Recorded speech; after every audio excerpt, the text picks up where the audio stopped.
Salutations mon ami et bienvenue dans cette nouvelle édition de Pop Actu. Et pour commencer, Halloween approche et je n'ai pas d'idée de costume, donc si jamais tu as des idées simples à me conseiller, eh bien je t'attends dans les commentaires. Mais bon, à part ça, on est bien là pour voir l'essentiel des news cinéma, séries et jeux vidéo qu'il ne fallait pas louper ces derniers jours.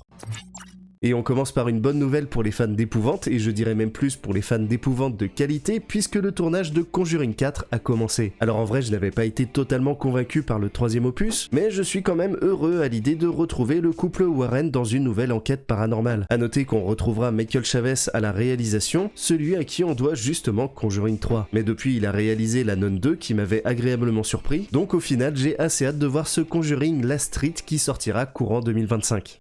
En ce moment, c'est un petit peu la guerre des clowns au cinéma. Enfin, d'une certaine façon, puisque d'un côté on a Joker 2 et de l'autre on a Terrifier 3. Mais autant dire que le clown en noir et blanc met sa pâtée au Joker. En effet, ce dernier a déjà rapporté plus de 18 millions de dollars pour un budget minuscule de 2 millions, là où Joker 2, qui en a coûté 200 millions, n'en a rapporté que 65 millions. Donc si tu fais le ratio, c'est génial pour Terrifier, mais c'est un petit peu catastrophique pour Joker 2. C'est même pire que ça, puisque ça devient le plus gros échec pour un film adapté de comics. Donc en tout cas, je pense qu'on peut dire un gros GG à Art le Clown.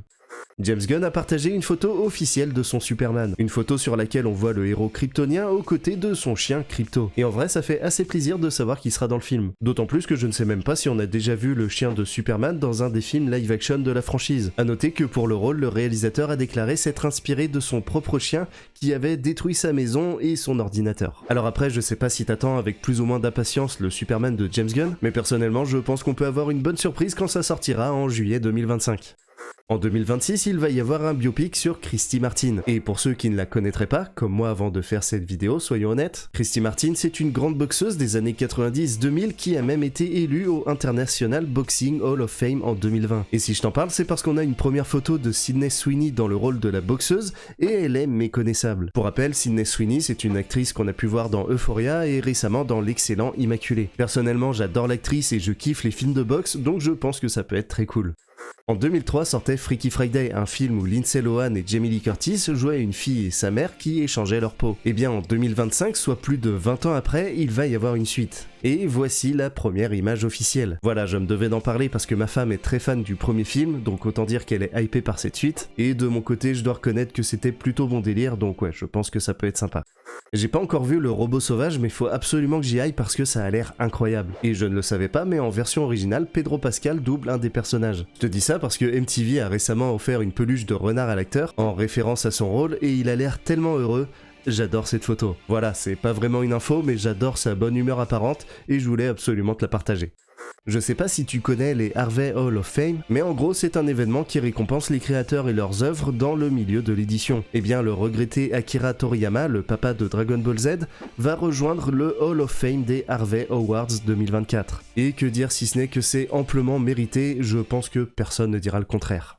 Si t'as jamais vu un concert symphonique de musique de film ou de musique de jeu, faut absolument que tu vois ça au moins une fois dans ta vie parce que c'est incroyable. Et ça tombe bien parce que PlayStation a annoncé une tournée PlayStation The Concert. La tournée débutera le 15 avril 2025 à Dublin et sera suivie par pas moins de 200 dates à travers le monde jusqu'en 2026. Donc il y aura évidemment des dates en France et ça promet d'être grandiose. Je sais pas si j'aurai l'occasion d'y aller, mais bon, ça serait quand même assez cool.